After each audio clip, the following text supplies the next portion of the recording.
Hi అండి. YouTube ప్రేక్షకులకి నమస్కారము. మరుగుమందుని ఎన్ని రకాలుగా తయారు చేస్తారు, ఈ మరుగుమందు వల్ల ఉపయోగాలు ఏంటి, దాని గురించి తెలుసుకుందాము. ఈ మరుగుమందుని 2 రకాలుగా తయారు చేస్తామండి. ఒకటి పౌడరు. దీన్ని మనం అన్నంలో కానీ, కర్రీస్లో కానీ, స్వీట్లో కానీ, కూల్ డ్రింక్స్లో కానీ కలిపి ఇవ్వచ్చండి. ఇలా ఇవ్వడం ద్వారా ఎలాంటి మొండి వ్యక్తులనైనా సరే మన వైపు మార్చుకోవచ్చు. మనం చెప్పిన మాట వినే విధంగా మార్చుకోవచ్చండి, మన వశపరుచుకోవచ్చు. రెండోది వచ్చేసి లిక్విడ్ అండి, అంటే పసరు. దీన్ని ఈ విధంగా కలిపేసి మనం ఇలా బట్టల మీద కానీ, చెప్పుల మీద కానీ పూసి ఇలా రుద్దితే చాలండి. ఎంతటి మొండి వ్యక్తులైనా సరే మన వశపరుచుకోవచ్చు.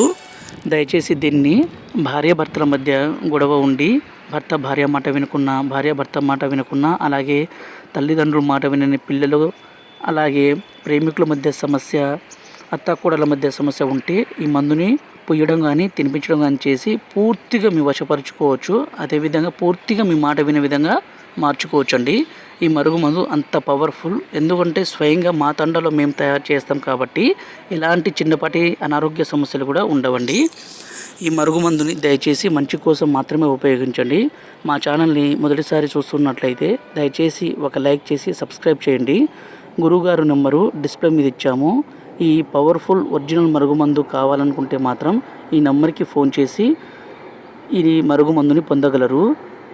చాలా దూరంలో ఉంటే మాత్రం కొరియర్ ద్వారా కూడా పంపిస్తాం.